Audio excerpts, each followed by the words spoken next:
કામરેજ ઘરફોડ ચોરીના ગુનામાં છેલ્લા 6 વર્ષથી નાસ્તા ફરતા રીઢા આરોપીને સુરત ગ્રામ્ય એલસીબીની ટીમે ઝડપી પાડીને મોટી સફળતા હાંસિલ કરી છે.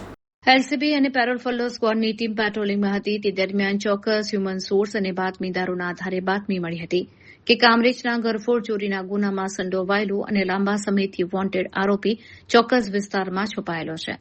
બાતમીના આધારે પોલીસે તુરંત વોચ ગોઠવીને ઓપરેશન પાર પાડ્યું હતું અને આરોપીને દબોચી લીધો હતો. પકડાયેલો આરોપી વર્ષોથી પોલીસની ધરપકડથી બચવા માટે સતત પોતાના રહેઠાણ અને લોકેશન બદલતો રહેતો હતો. પોલીસે તેની અટકાયત કરી આગળની કાયદેસરની કાર્યવાહી માટે તેને કામરેજ પોલીસને સોંપવાની તજવીજ હાથ ધરી છે.